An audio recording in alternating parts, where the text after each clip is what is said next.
All right, awesome. So last week we left off talking about Shagamatz and the first day, which is the 15 Nisan, which just happens to be the first day of Passover, Pesach, right? So Passover happens in one day, and then that night and going into the next day, which for obviously the ancient Hebrews would be 16th as soon as the sunset, right? Would go into Shagamatz, which is Feast of Unleavened Bread. And we're talking about all of the symbolism that go behind some of the practices that they adhered to. So not eating yeast or fermented or leavened bread, right? On the first day, we talked about how all of it should already be removed. They go through their house and they remove all of the yeast, which is obviously symbolic. A lot of times, yeast is a symbol of sin in our life, right? But they take it a step further, and we talked a little bit about that because Shemitz rises and is puffy. It represents the overextended ego, arrogance, the desire to be more than just who we are. Humility. So Shemitz is compared to matzah, which is simple and flat. Matzah is unleavened bread. Matzah symbolizes humility, poverty, and submission to God, while Shemitz represents arrogance. And then spiritual spring cleaning. Just as homes are cleaned, this practice represents an internal spiritual cleansing of the soul. And then letting go of negativity. The destruction of Shemitz symbolizes the elimination of bad habits, plus your inner obstacles, the desire to do evil, allowing for renewal and redemption. And then spiritual freedom. So by removing Shemitz, we rid ourselves of the stuff that weighs us down, enabling us to experience the true freedom and the holiday. You haven't missed anything. We're just recapping last week. So.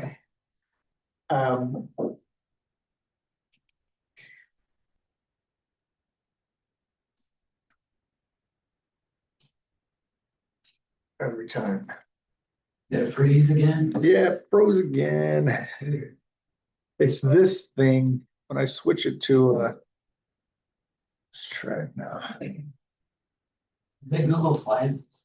It is, yeah. And what's nice about it is like I can build, so I'm always on my desktop. So I'll put something together on my desktop and then pull up the link and I can access it anywhere. So, I was having issues with it. really? Well, for today, it's this stinking clicker is not doing its job. So what I usually have to do is, let's see. Yeah, there we go. Okay. Sometimes I just got to prime it. All right. So on the first day, it's customary to light a candle and declare the day holy. Festivals begin. So of course, this is like a whole, we talked about how it's a holy convocation or a holy gathering. Now the festival begins with a reading from Exodus 12:15 through 20, which says, for 7 days you're to eat bread made without yeast. On the first day, remove the yeast from your houses. For whoever eats anything with yeast in it from the first day through the seventh must be cut off from Israel. On the first day, hold a sacred assembly or a holy convocation, and another one on the seventh day. Do no work at all on these days except to prepare food for everyone to eat. That is all you may do. So again, it's comparable to a Sabbath where we don't do anything, but on this particular and other holidays, it's only similar to a Sabbath in that we can still prepare food and things like that. Where Sabbath or Shabbat, we're instructed to not do those things. Celebrate the festival of unleavened bread because it was on, that's Shag Hamatz, because it's on this very day that I brought your divisions out of Egypt. Celebrate this day as a lasting ordinance for the generations to come. In the first month, you're to eat bread made without yeast from the evening of the 14th day until the evening of the 21st day. So that 7-day period, right? Evening of the 14th day would be 15 Nisan, right? Which would be Pesach or Passover. And then the evening of the 15th would be 16, which would be the start of unleavened bread. But of course, when we get into these festivals, we already have to be prepared. So 14, we're prepared, right? We're already removing the yeast from our house. and making preparations for Pesach or for Feast of Unleavened Bread. If we're on a pilgrimage, this is after the first destruction of the first temple, there would be a pilgrimage, right? They would go to Jerusalem because sacrifices were in order, and we'll get to those here in a moment. So you would make that pilgrimage to Jerusalem. So however long it took you, there's a preparation process leading up to these days as well, right? And then let's see, for 7 days, no use to be found in your house, and anyone, whether foreign or native born, who eats anything with yeast must be cut off from the community of Israel. Eat nothing made with yeast. Wherever you live, you must eat unleavened bread. So it's saying, even if you're not in Jerusalem, even if you're not here, wherever you are, right, don't eat unleavened bread for these particular festivals. They were not to only no work for 7 days, right? Yeah, no work, and except for the food preparation, the sacrifices and things like that. Yeah. And still today, obviously, it's like, this is not the only festival that's a week long, right? And we'll talk about some of the other ones as well, but there is a deep commitment to adhering to these, especially in today's world, where it's like, I have to take this day off, every year, right? And really, it's a testament to, for those that do it and are in the right heart posture, I guess I'd say, like their motive and their intention is to honor God and not just out of like religiosity. Their reliance is on God, right? It's like, okay, I'm not going to make a paycheck because I'm not going to work this week, but I rely on God to provide my needs. So that's, I think, in that regard, is admirable. So again, we would see a recount of the Exodus, and they would do this to each other as a joyful way of remembering their journey from servitude to freedom. Obviously, at the time, they didn't have the book of Exodus, when we're talking about like when they're in the desert, right?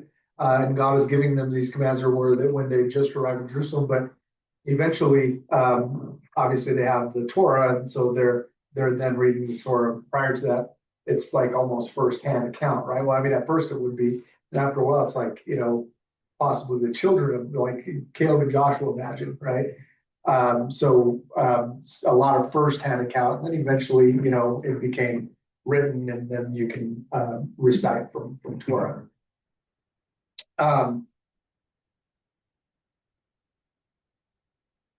So the community would gather together for worship and proclamation. There would be a recounting or public reading of the Exodus story. Communal prayer was conducted. Sacrificial worship was offered prior to the destruction of the second temple. So again, the first temple, the peoples are scattered, except for maybe the lowliest of the low that stayed in or around Judea and Jerusalem. And then, some went to different parts, right? Babylon, Egypt, so on and so forth. So they would make their pilgrimage back after the temple was rebuilt to give their offerings. And we'll talk about those. But then after the destruction of the second temple, there's no more pilgrimage. There was no need to go because there's no more temple from which to give your sacrifice. Obviously, as Christians, we see that prior to that, like 30 years prior to that, there was no need for that, right? But for the Jews that don't accept Christ, you need the temple in order to provide sacrifice, or offer rather sacrifice. So burnt offerings, or olah. Olah means that which ascends, or that which ascends in smoke to God. It refers to a whole sacrifice, typically cattle or birds, completely burned on the altar. So the whole thing, not just parts of it, representing total submission to God's will. And then mincha, or grain offerings. These are meal offerings, or grain offerings. Is voluntary. It is a voluntary non-animal sacrifice, often accompanying burnt offerings to show gratitude and devotion to God. It consisted of fine flour, like wheat or barley, mixed with oil and salt, explicitly without leaven or honey. A portion was burned on the altar as a memorial, while the rest went to the priest. And we see that early on. That's kind of the the edict, right, where it's like, okay, this is, the priests are going to eat from what's given, in offering and so on. So they're adhering to some of those as well. All of them, but you see that kind of play out in their offering. And then you have sin offering or shatat, which is this was to be one male goat without blemish. Let me see, where am I? Oh, yeah. And was to be sacrificed for all of Israel. So this practice is based on the command given by God in Numbers 28, 22 to 23, where it says, include one male goat as a sin offering to make atonement for you. When he's saying you as a group, right? As a nation. What's up, brother? Offer these in addition to, so again, in Numbers, it says, include one male goat as a sin offering to make atonement for you. Offer these in addition to the regular morning burnt offering. In this way, present the food offering every day for 7 days as an aroma pleasing to the Lord. It is to be offered in addition to the regular burnt offering and its drink offering. On the 7th day, hold a sacred assembly and do no regular work. The Olah is a personal offering, right? You take your first fruits, right? We'll talk about first fruits here in a moment as well. I think we lightly touched on it because all of these commingle. We have Pesach, we have Feast of Unleavened Bread, and within Feast of Unleavened Bread, we have first fruits because the barley, the beginning of the harvest season is right in the middle or right at the beginning of the Feast of Unleavened Bread. So we have our olah, our burnt offering that is more personal, right? This is for me and my family. And then a grain offering, which would be like, if you would compare it, it'd be like offering versus tithes, right? So burnt offering would be more like tithes, where offering would be more like a grain offering, right? Because it's voluntary. And then you have the sin offerings, which is communal, right? This is an offering for the nation versus the olah, which is just for myself, right? The support system, especially for burnt offerings, must have been huge because to burn an animal up takes tremendous amount of wood or coal or whatever they're working to. You start thinking about all the animals and that those need to be totally up. That's wow. Yeah, absolutely. That's just for family, one per family. They're bringing in, they're Just off, thinking yeah, That exact same thing. Yeah. You imagine. right. So Solomon's temple, and they give a idea of, or a measurements of how big those, like, holy moly, those are big. yeah, yes, They wow. have to be. So all day you're smelling and seeing the smoke go up, and there are daily offerings, right, for 7 days. Mhm. So it's not just like this one and done thing, right? So throughout this whole feast, there are offerings every day. It sounds taxing, honestly. Like it's got to be exhausting, right? That job. Yeah. Well, and I think that's part of the. Yeah, and I think that's part of well, we'll get to that. We'll kind of see as we progress onto the next and following days how some of this becomes monotonous.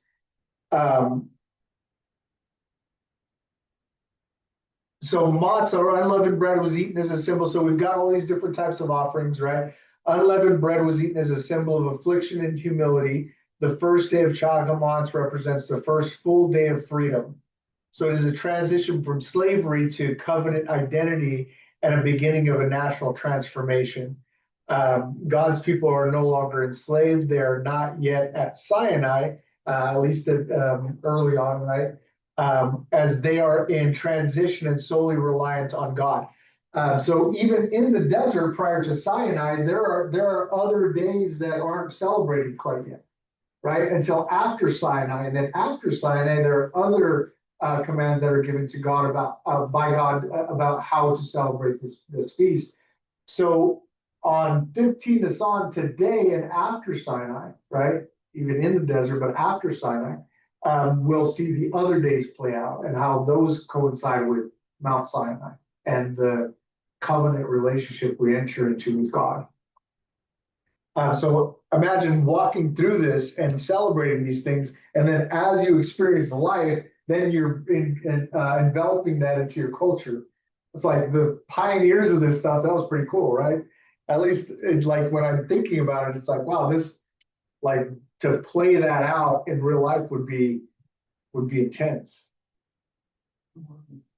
So this day is a time to reflect on the following questions. So again, we're still on the first day of the 15th Nisan, which is the first day of Shagamas, which would be the evening of 15th Nisan, right? What was my Egypt this year, quote unquote, right? So what was my what they call Mizraim, meaning narrow place or constraint or restriction? What was I enslaved to this year? Destructive habits, fear, shame, guilt, spiritual complacency. So Egypt, right, quote unquote, is anything that keeps you in bondage, shrinks your identity, prevents obedience or growth, makes you forget who you are. What enslaved me, right? We're asking what enslaves or enslaved me this year. What leaven did I remove? What sin did I find and remove from my life? What subtle pattern did I finally confront? What quiet compromise did I stop tolerating? What inflated self-image did I humble? That's really good. I can send you the slide too. It's just the link. And then what does real freedom require? Decisive separation, not keeping backup slavery. I was like, whoa, okay. Not romanticizing what oppressed us. It's identifying that freedom is not the absence of chains. Freedom is the presence of structure, responsibility, and identity. Identifying what freedom God is inviting us into. In Egypt, Pharaoh controlled Israel. In freedom, Israel had to control themselves. And after 400 years of slavery, that's a tough thing to do, right? I think the opposite, we tend to look at it opposite, but really it's the same. Wherein I always say it's hard for me to completely surrender to the will of God, right? What He wants, and every step that I take, I'm asking God. It's obviously it's not impossible and it's totally doable, but it's difficult, right? As a man, for me at least, it's difficult to do that. So I struggle with it. So it's almost looking at this in reverse, but really I was a slave to one thing, and now I'm a servant to God, right? And so it's similar to what we see with the Egyptians being slaves and then coming into covenant with God, which is what we've done, right? We've come into covenant with God and we've chosen to obey God and are freed from the slavery of sin and death, right? So it's similar in that regard, but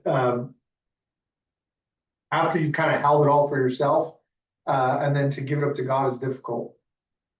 Where the Egyptians, in their mindset, it was like, okay, we've gone from being told what to eat, what to do, when to work, when to sleep, so on and so forth, to now being free and solely reliant on God. So it's like, what do I do with this freedom, right? How do I act? I mean, for generations, 400 years, that's generations, all they've ever known is slavery.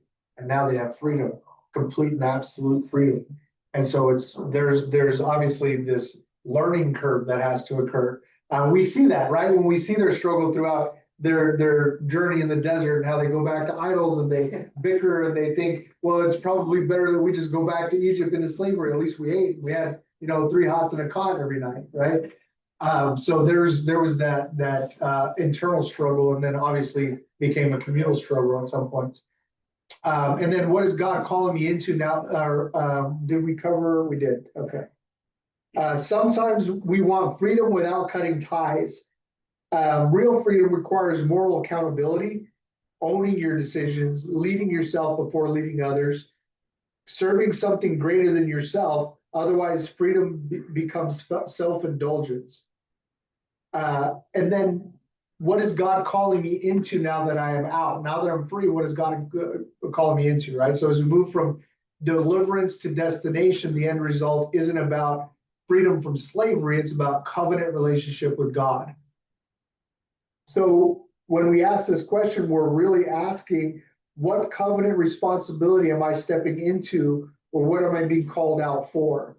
What obedience is now required of a free person? What identity shift must happen? Any other thoughts, insight, comments? It kind of reminds me of when Jesus heals the man at I think it's at the pool of Bethsaida in John 5, but he asks him, "Do you want to be made whole?"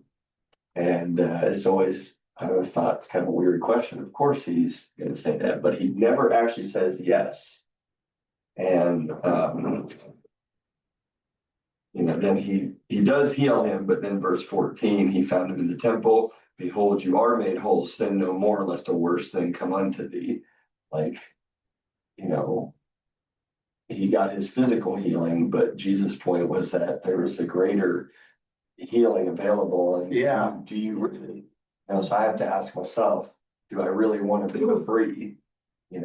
Because the children of Israel, sure, they say they want to be free, but as soon as they're free, they're looking back, and that's our lives, Yeah. So Absolutely. Yeah, and along those lines, when you like, what is God calling me into? I think of Phineas, like the guy got it. Like God took us out of slavery. I'm going to be zealous for God, for His statutes, and I mean that's where the priests come from. Is that zeal of the Levites? Yeah. They got it. Yeah, absolutely. I always think about my kids, like Jasper, he's turning 16 this year, and he's getting close to 18. And so I'm putting more pressure on him, like to do things like a man should. Take care of yourself, right? Mom gets up and starts to shower for you, lays your clothes out, lay out your own clothes, make your own food, right? If I'm going to go and, make food, obviously I'm going to make it for all of us, but if you're hungry, don't wait for somebody to make food for you, right? Go make food for yourself. If you need something cleaned in the laundry, clean it yourself, which is a stretch because Candace don't want anybody in her laundry. But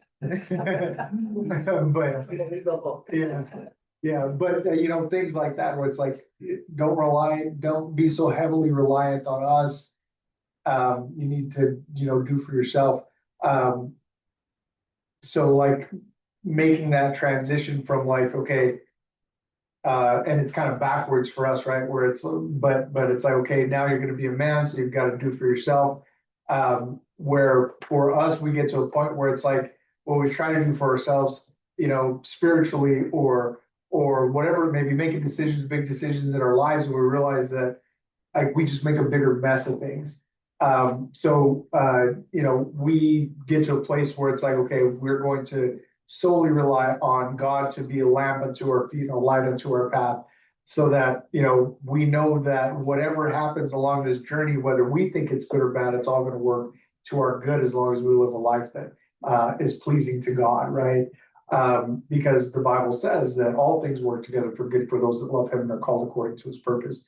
So we're walking a life that's called according to His purpose, and we know that whatever happens along this journey is going to be for our betterment. So it's reciprocity, like you'd see in a marriage, right? I will do for my wife will do for me, and we're both going to be happy. And we see that as that parallel or juxtaposition in the bride of Christ and Christ when He comes back to collect His bride. So there's all of it is like, and you see that like the way our brains are trained, like I'm saying with Jasper, is like I want to raise him up to be self-sufficient. But it's like I'm missing this opportunity to show him that yes, you need to be self-sufficient, right? Not rely on mom and dad, but instead just rely on God, right? And so, okay, I got to figure out how to paint that picture in his everyday life as opposed to just saying words to him, right? And this is why I love what the Hebrews have done in creating these order and including the community, is that everything that they do has an explanation as to why they're doing it. It's engaging, it's interactive. And like for us, just learning it, it's like, that's a lot of steps. That's a lot of stuff to do. But if you've been doing it your entire life, then like we were talking about last week, my brother wakes up, at 4 a.m. on Thanksgiving. He knows exactly what he needs to do. He gets the bird, right? He starts dressing it and prepping it. And all this other stuff is getting prepared throughout the whole day. It seems like a lot of stuff to do, but it's not like you have to read instructions. You just know exactly what you're going to do because you've been doing it forever. And so that's one thing that I've really appreciated about this culture is that everything that they do at all of their festivals is symbolic. There's nothing that's gone to waste. Everything is plugged and tied into some type of symbolism and honor to God. It's sure different than what we learned growing up here in America. Absolutely. Yeah, absolutely. Whole lot different. And I love our culture. I thought they were just weird people, Yeah, but they did, yeah. yeah. And sometimes they are just weird people, and we're just weird people sometimes too. Everyone's weird. Yeah, but yeah, again, it kind of goes back to, your motive and your intention. If a baby is to, accidentally flip you the bird, you don't take offense to it, right? Because they don't know what they're doing, right? And it's kind of the same thing. It's like when we have Easter and we're hunting Easter eggs, like it's American culture. That's what we do, right? Our kids enjoy But it. we've lost some of the stories behind it. Yeah, Where I they- don't know where what they- But they really have a tradition. Yeah, right, and it's baked into their culture and We've their got long life. weekends in America. That's right. Yeah, and I'm not complaining. I love the long weekends. Yeah, I'm not gonna go lobby Congress to change any of this stuff, right? I like it. It's our culture. It's who we are. And again, it's about like what our motive and our intention is. I want to bring joy to my family, my kids and my grandbabies. And so I like when they go out and hunt Easter eggs or look under the Christmas tree and find presents or, eat Thanksgiving dinner. Is there any real symbolism behind it? Well, I know what the days represent, right? Obviously, and I communicate that to them, but is there really a reason that is tied to Christ's resurrection when we hunt Easter eggs, right? If there is, that's cool. Maybe somebody put something together that's kind of clever and cool. But for me, that's not why I do it. I do it because the kids find it fun. Like if I'm searching my motive and intention, it has nothing to do with Christ, right? It's just we do this on the day that Christ was resurrected. It doesn't really have like a correlation to Christ. But we ought to pass on the reason that we exist to our culture. Yeah. In any little ability whether it's an Easter egg hunt, whether it's Christmas morning, you know what I'm saying? Right. Yeah, why do we hand out gifts? Why do we? I was not raised around a bunch of religion growing up, so I find some of their tradition kind of pleasing in Yeah. a way. Absolutely. Weird, but pleasing. No, I agree. It is. It is. And then when you start to learn the meaning behind things, then it becomes. Why don't we do a little bit Yeah. more of that? And we try. We do. We did Passover last year. We'll probably do it this year. Sukkot, and we'll learn about Sukkot later this month. And Feast of Trumpets we've done. That was cool.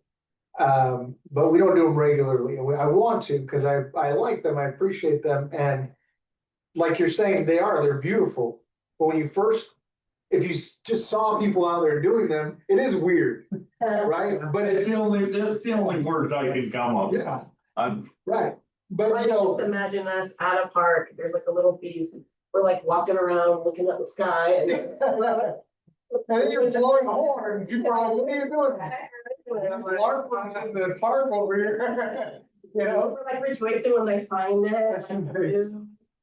I'll Yeah. tell you a funny story.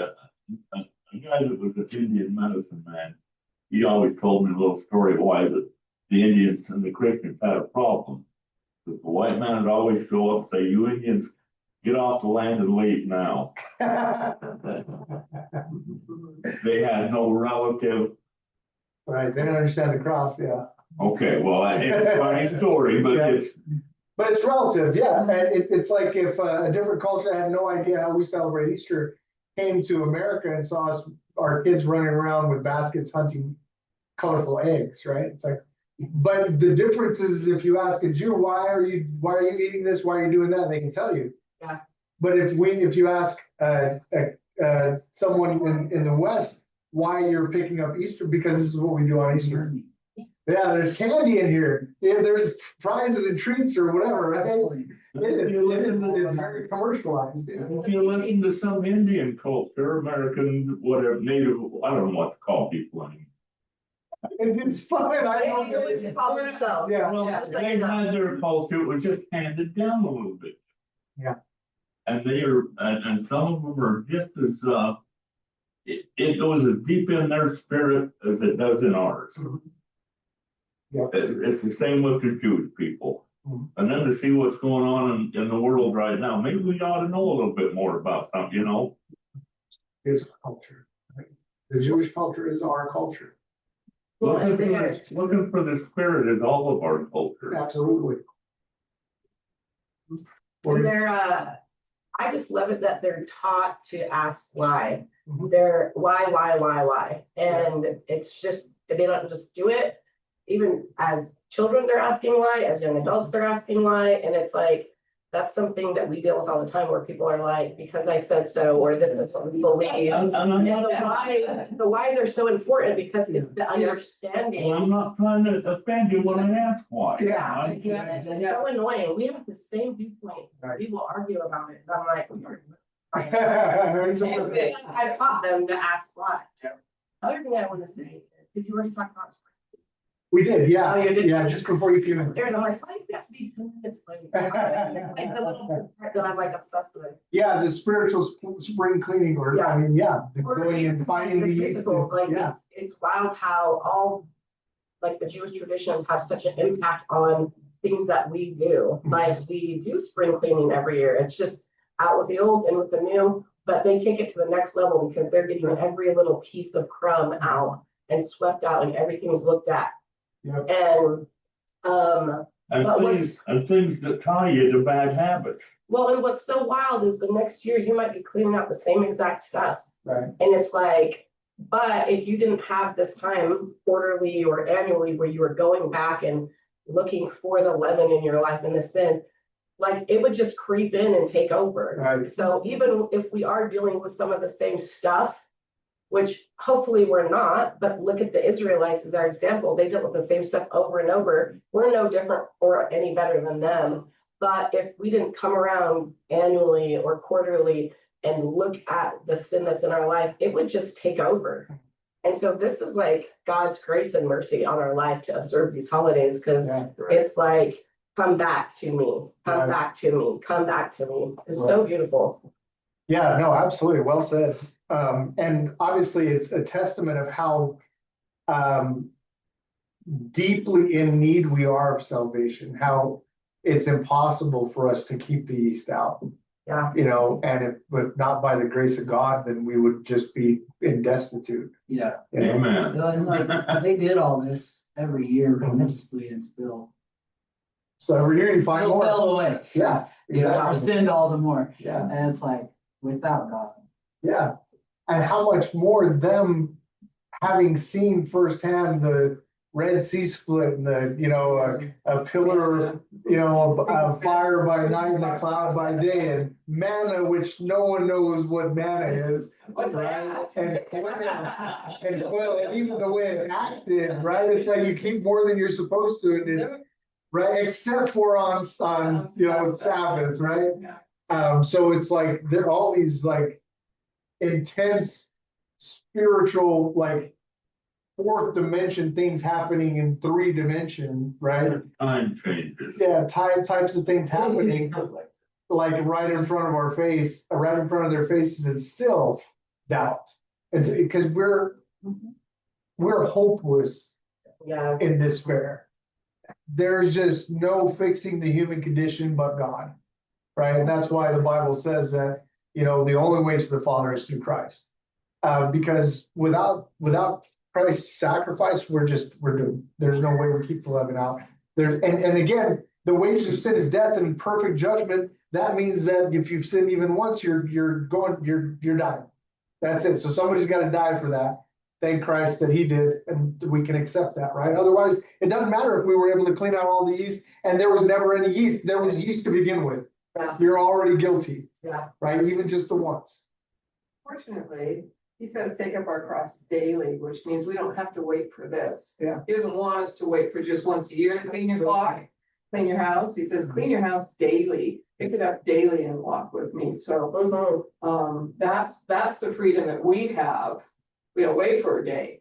Hey, I'm too busy being grumpy. That's right, yeah. Yeah, Just you gotta take that thought captive. All right, so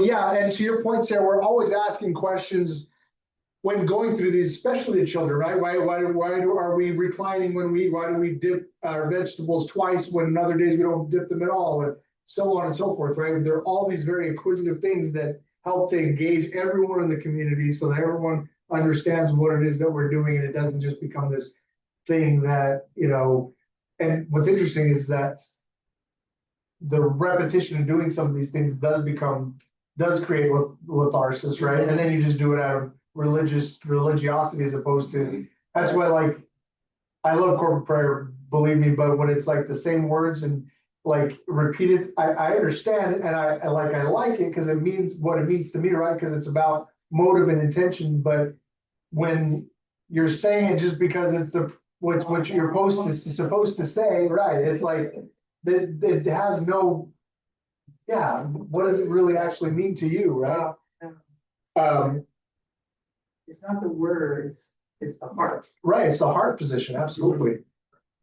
So that will bring us into the 16 Nisan, which is the second day of Chagamat's Yom HaBikurim, which is day of first fruits.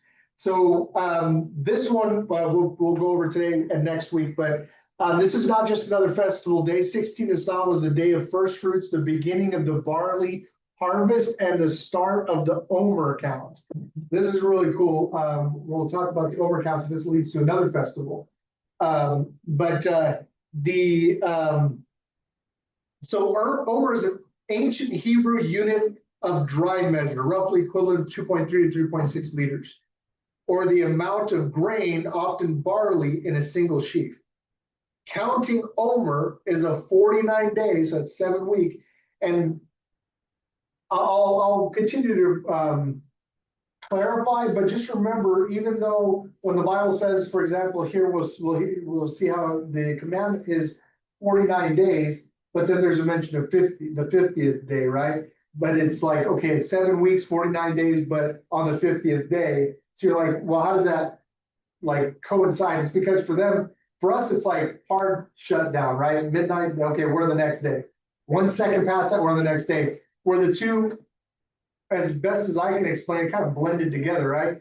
Because it's like the sunset, okay, this is the end of the day for us, a 24-hour period. For them, it was just the end of the sun, the sun setting. Okay, that's now we're into the new day, right? So it's still a 49-day count, but the festivals a lot of times started that night, that sunset, right? Which would be the new day. We just always, even in my mind, when I say day, I think sunlight, right? I think sunshine. Daytime. Yeah, if it's morning, that's not day if it's still night outside, right? That's why it's called daylight. Right. You don't think our times have been confused for a reason. Then. Oh, yeah. Oh, my goodness. Well, we have 365 days where prior to now, right? In ancient times, there was 13 months. Like, there's a lot of Roman influence there, right? Because we have August, which is Augustus, right? And if we think about like how each of the months are named, right? Sept is not 9, it's 7, right? Oct is 8, right? So September, October, right? So More than just daylight savings time. Our time. Yeah, all kinds, right? Yeah, I mean, I can't even begin to explain it. It's confusing to But me. they sure kept track of it. Yeah, well, because you're using the seasons and the sun, moon, and stars to tell us, the Bible says they're for signs and wonders, right? For seasons, signs, and wonders. So like for us, we just start a 24-hour count and then, and then we. Maydays on call it Fridays.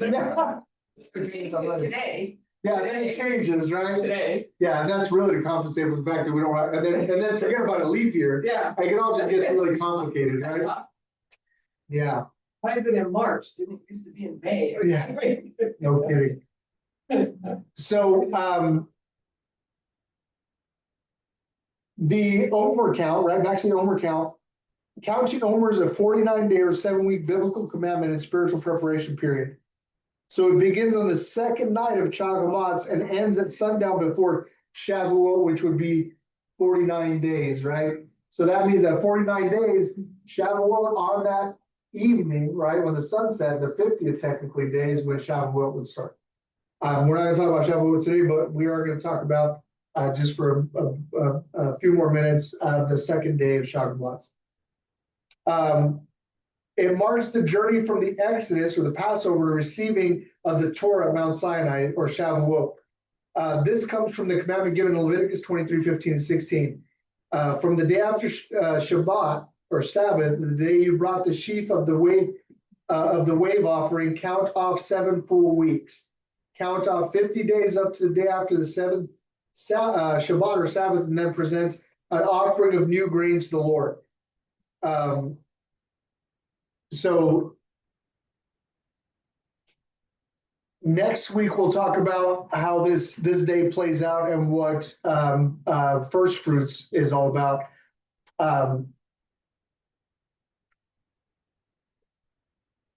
Did I cover? Let's finish this page and then we'll end there. So on this second day, matzah was still being eaten, shemetz remained removed. Barley would have been harvested at sunset of 15 Nisan, which would mark a new day, 16 Nisan. During the day, it would be brought to the priest who would wave the sheaf before Yahweh, the tenufa, right, wave offering. This is in obedience to the commandment given in Leviticus. The Lord said to Moses, speak to the Israelites and say to them, when you enter the land I'm going to give you, and you reap its harvest, bring to the priest a sheaf of the first grain you harvest. He is to wave the sheaf before the Lord, so it will be accepted on your behalf. The priest is to wave it on the day after the Sabbath. So that's the sheaf, or rather the wave offering that we're just referencing here in Leviticus 23:15-16 as well.